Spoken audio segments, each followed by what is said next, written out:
ಶ್ರೀ ಗುರುಗಣಾಧಿಪತಯೇ ನಮಃ.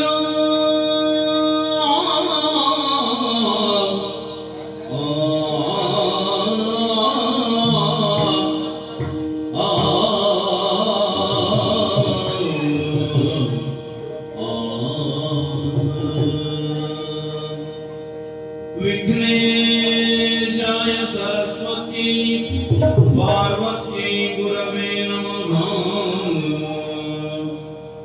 ದಕ್ಷಿಣಾಮೂರ್ತಯೇ ಜೈವ ಸರ್ವಕಾರ್ಯಾರ್ಥ ಸಿದ್ಧಯೇ.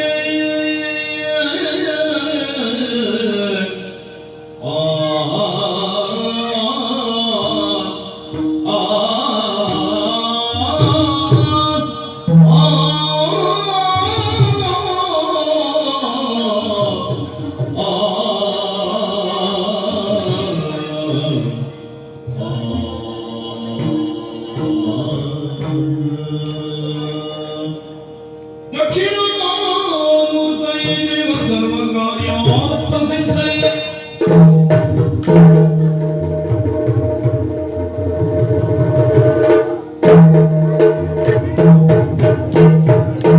ಸುಂದರಾಂಗ ಸುಖಲಾಂಗಿತಂ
ಇಂದಿರೆಗೆ ತಲೆಮಾಗಿ ಪರಮಾನಂದ ಭಕ್ತಿಯೊಳ ಜನ ಧ್ಯಾನಿಸಿ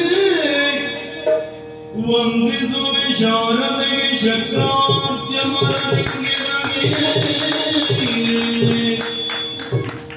ನಾಂದಿಯೊಳು ಬಲ ವ್ಯಾಸ ಮುನಿಪದ ದ್ವಂದ್ವ ಗಾನತನಾಗಿಯೇ.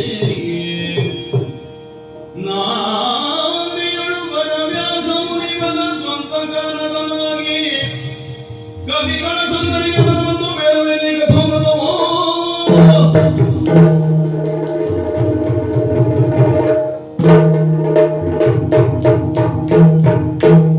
ಪಾಕಶಾಸನ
ಸುಧರ್ಮ ಸಭೆ ಮಘವನಾಮಕನಾದ ನಾನು ಈ ಮನ್ವಂತರದಲ್ಲಿ ದೇವೇಂದ್ರನಾಗಿ ತ್ರಿಮೂರ್ತಿಗಳಿಂದ ನೇಮಿಸಲ್ಪಟ್ಟವನು.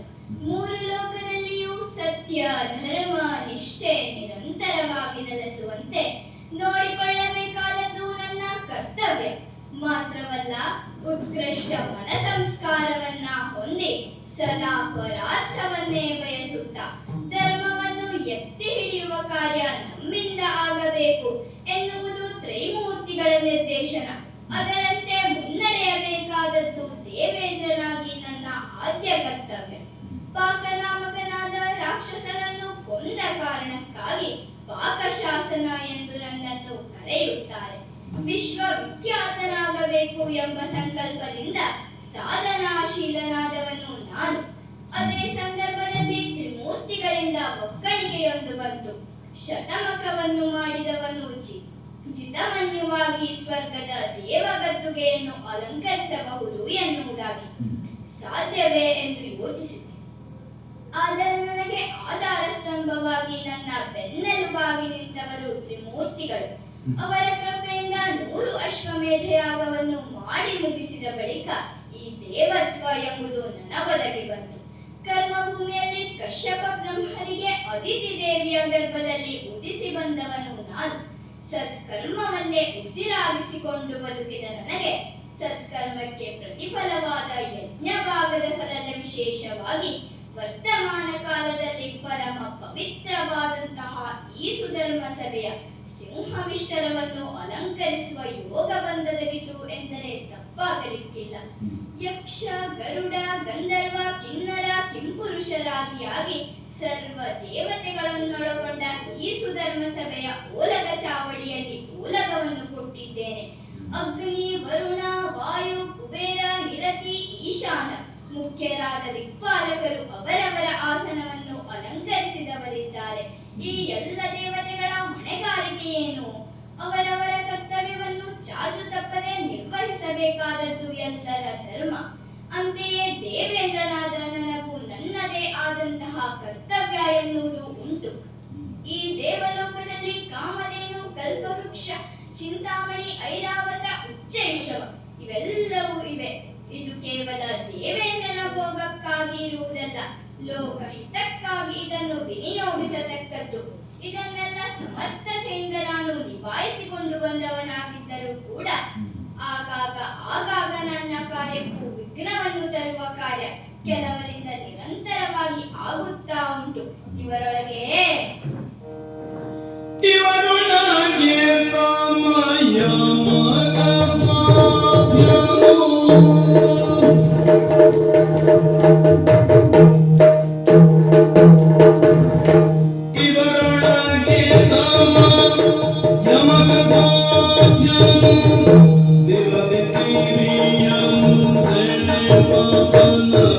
Thank you.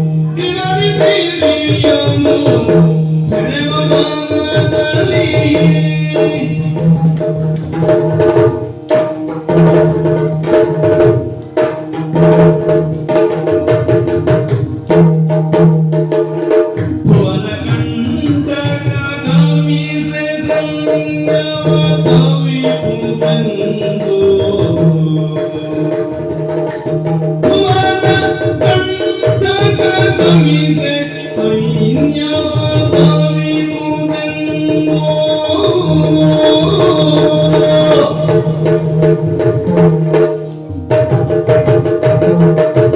ಭುವನ ಕಂಠಕ ಗಮಿಸೆ ಸೈನ್ಯವ ಕವಿಯುವುದೆಂದೋ.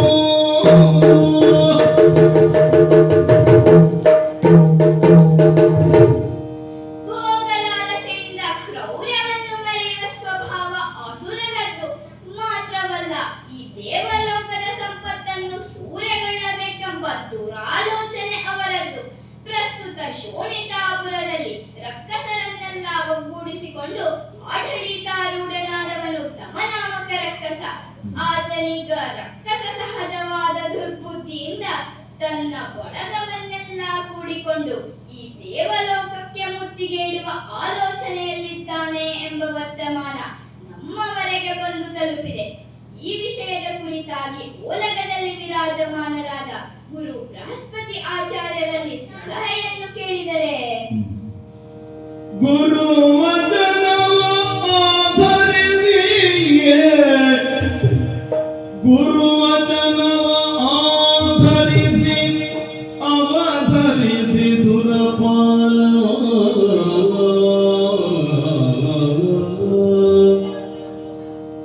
ಅವಧರಿಸಿ ಸುರಪಾಲ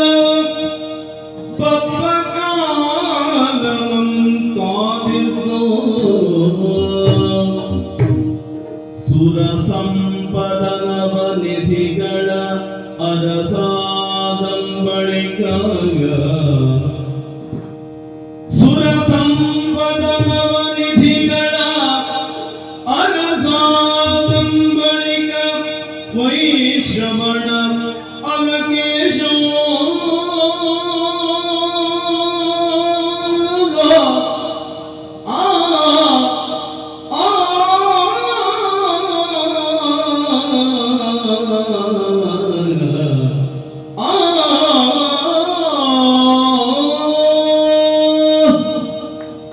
ಅನಗತ್ಯವಾದ ಸಲಹೆಯನ್ನು ಉಪದೇಶವನ್ನು ಕೊಡುವವರೇ ಅಲ್ಲ ನಮ್ಮ ಗುರುಗಳು.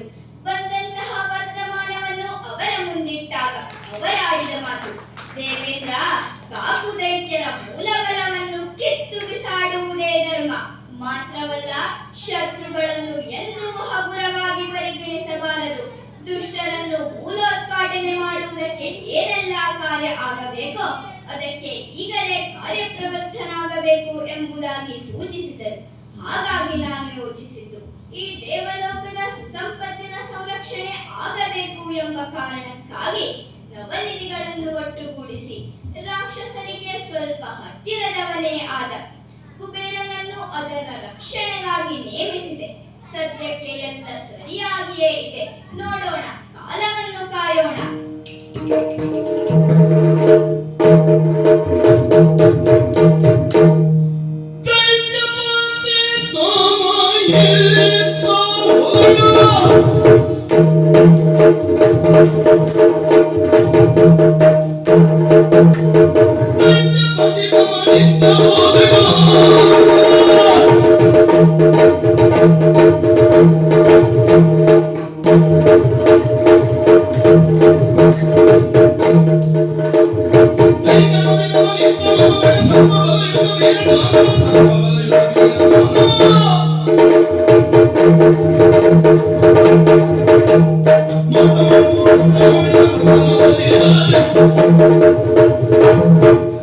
ಶೋಣಿತಾಪುರ ಹೆಸರೇ ಸೂಚಿಸುವಂತೆ ರಕ್ತವನ್ನ ಬೆವರಿನ ರೂಪದಲ್ಲಿ ಹರಿಸಿ ಕಟ್ಟಿಕೊಂಡಂತಹ ಪಟ್ಟಣವಿದು. ವರ್ತಮಾನದಲ್ಲಿ ದೈತ್ಯ ದಾನವರನ್ನೆಲ್ಲ ಒಂದುಗೂಡಿಸಿ ತಮನಾಮಕನಾದಂತಹ ನಾನು ನಮ್ಮವರನ್ನೆಲ್ಲ ಕೂಡಿಕೊಂಡು ದೈತ್ಯಪತಿ ಎಂದೆನಿಸಿಕೊಂಡು ದಕ್ಷ ಆಡಳಿತವನ್ನ ನೀಡುತ್ತಾ ಬಂದಿದ್ದೇನೆ. ಜೀವನದಲ್ಲಿ ಅಸಾಧ್ಯವಾದುದು ಯಾವುದೂ ಇಲ್ಲ. ಸಲ್ಲಿಸುವ ಛಲ ಹಠ ಆಡಬೇಕು ಎನ್ನುವುದೇ ವಾಕ್ಯಕ್ಕೆ ಬದ್ಧನಾದವನು ನಾನು. ಇದುದರಲ್ಲಿಯೇ ತೃಪ್ತಿ ಪಡುವ ಸ್ವಭಾವ ನಮ್ಮದಲ್ಲ. ಅಂತವರು ನಮ್ಮ ಲೆಕ್ಕದಲ್ಲಿ ಆಲಸಿಗಳು. ದೇವಲೋಕದ ದೇವವ್ರತಮೆಯನ್ನ ವಶಪಡಿಸಿಕೊಳ್ಳಬೇಕೆಂಬ ಉದ್ದೇಶ ನನ್ನದು. ದೇವೇಂದ್ರನಾಗಬೇಕು ಅಂತ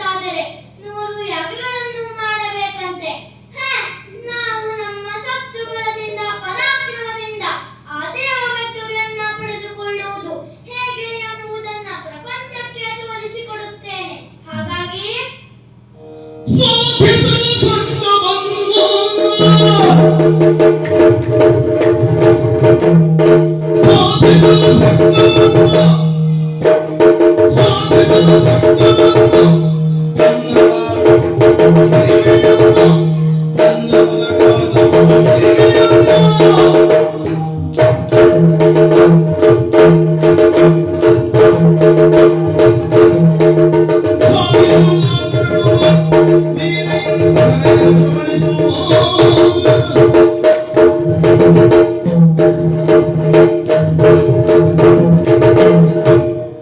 ಆ ಬೆಳಗನ್ನ ಕಂಡ್ರೆ ನನಗಾಗುವುದಿಲ್ಲ.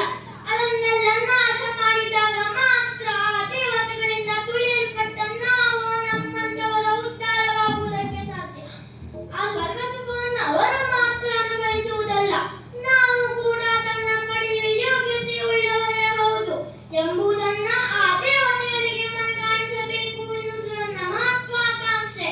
ಹಾಗಾಗಿ ನಮ್ಮವರನ್ನೆಲ್ಲ ಕೂಡಿಕೊಂಡು ಅಸಂಖ್ಯಾತ ರಾಕ್ಷಸರನ್ನು ಸೇರಿಸಿಕೊಂಡು ಆ ಸ್ವರ್ಗವನ್ನು ನನ್ನ ವಶಪಡಿಸಿಕೊಳ್ಳಬೇಕೆಂಬ ಉದ್ದೇಶದಿಂದ ನಮ್ಮ ಸ್ವತಂತ್ರ ಸ್ವಸಾಮರ್ಥ್ಯದಿಂದ ಮಾನವಿದ್ಯೆ ಸಹಕಾರದಿಂದ ನೇರವಾಗಿ ಆ ನಾಗವನ್ನು ಮುತ್ತುತ್ತೇನಂತೆ ನೋಡೋಣ.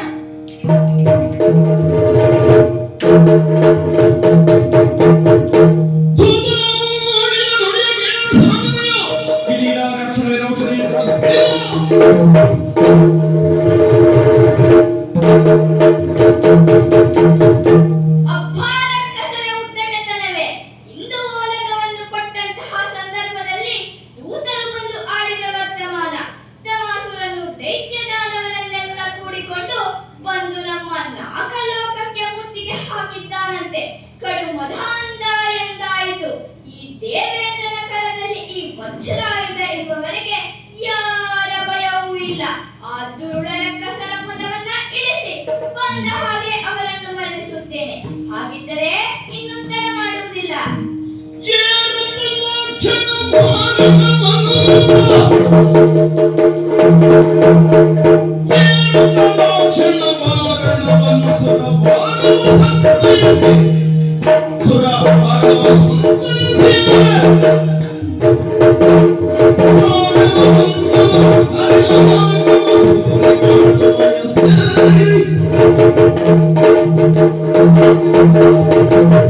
ಭೂಲೋಕದಿಂದ ಈ ನಾಗಲೋಕವನ್ನು ಏರಿ ಬಂದಂತಹ ತಮ್ಮನನ್ನು ಮತ್ತು ಅವನ ಸಹಚರರನ್ನು ಬಡಿದು ಓಡಿಸುವುದಕ್ಕಾಗಿ ನಮ್ಮವರನ್ನೆಲ್ಲ ಕಳಿಸಿಯಾಗಿದೆ.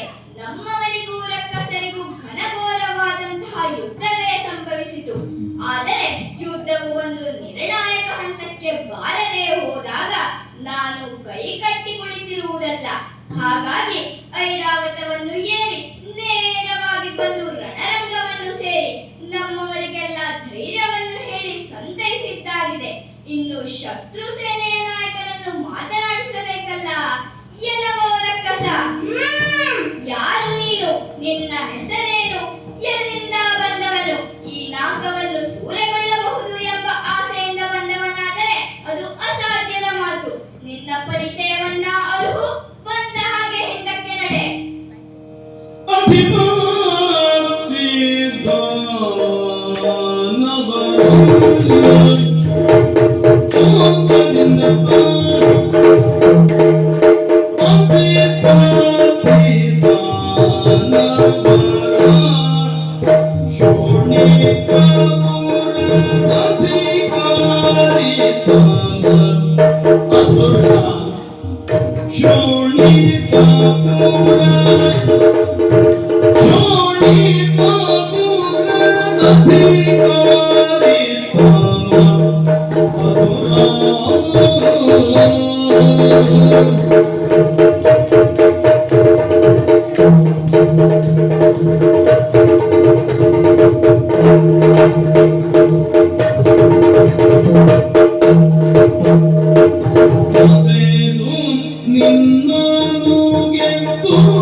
ಸುರಲೋಕ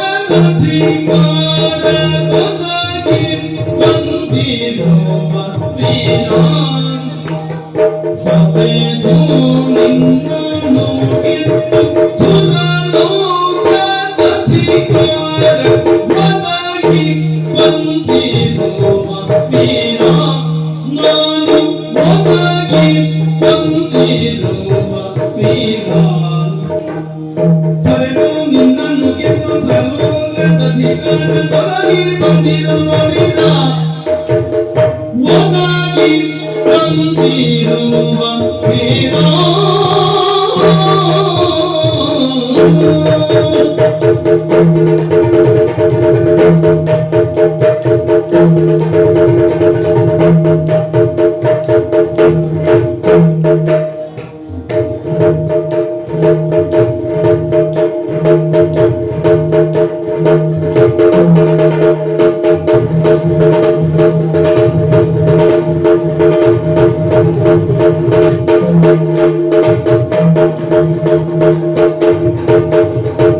ಸವೆದು ನಿನ್ನನ್ನು ಗೆದ್ದು ಸವೆದು ನಿನ್ನನ್ನು ಗೆದ್ದು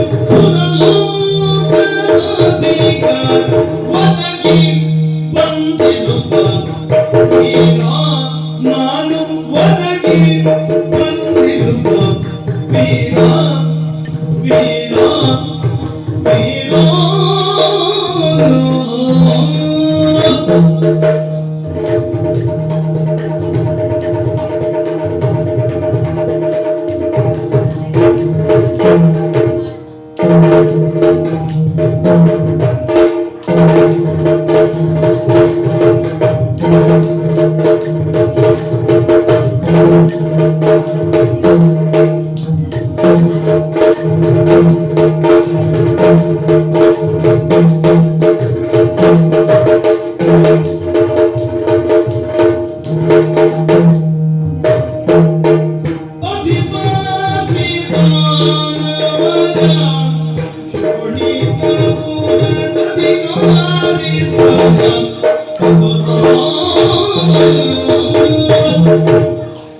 ಸಾವಿರ ತಮಿಳುಗಳುಳ್ಳ ಬಿಡಿಯಾನೆಯನ್ನು ಏರಿ ಬಂದವನು ನೀನು ಎಂದ ಮೇಲೆ ನೀನೇ ದೇವೇಂದ್ರ ಎಂದು ಭಾವಿಸಿಕೊಳ್ಳುತ್ತಾ ಇದ್ದೇನೆ. ನಾನೇ ದೇವೇಂದ್ರ.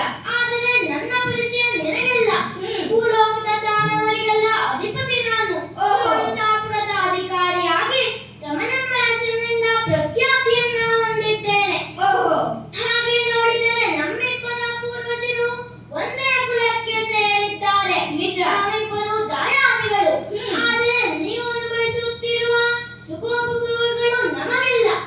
ಒಂದು ನೀತಿ ನಮಗೆ ಭೂಲೋಕದವರಿಗೊಂದು ನೀತಿ. ಓಹೋ, ಅದೆಷ್ಟೋ ಕಾಲಗಳಿಂದ ನಮ್ಮವರನ್ನ ಕಡೆಗಣಿಸಿ ಸ್ವರ್ಗಲೋಕದಲ್ಲಿ ಮೆರೆಯುತ್ತಾ ಇದ್ದೀರಿ. ಆ ನಿನ್ನ ಗದ್ದುಗೆಯನ್ನ ನನಗೆ ಬಿಟ್ಟುಕೊಡು. ನಿನಗಿಂತಲೂ ಸಮರ್ಥ ರೀತಿಯಲ್ಲಿ ಆಡಳಿತವನ್ನು ನಡೆಸಿ ತೋರಿಸುತ್ತೇನೆ. ಒಂದು ವೇಳೆ ನಿನದಕ್ಕೆ ಸಮ್ಮತಿಸದೆ ಹೋದರೆ ನನ್ನ ಪಾಪದಿಂದ ನಿನ್ನನ್ನು ಸದೆಬಡಿದು ಈ ಗದ್ದುಗೆಯನ್ನ ನನ್ನ ವಶಪಡಿಸಿಕೊಳ್ಳುತ್ತೇನೆ. ಹೆಸರಿಗೆ ತಕ್ಕ ಗುಣವನ್ನು ಪ್ರದರ್ಶಿಸುತ್ತಾ ಇದ್ದೀಯ. ತಾಮಸ ಗುಣದ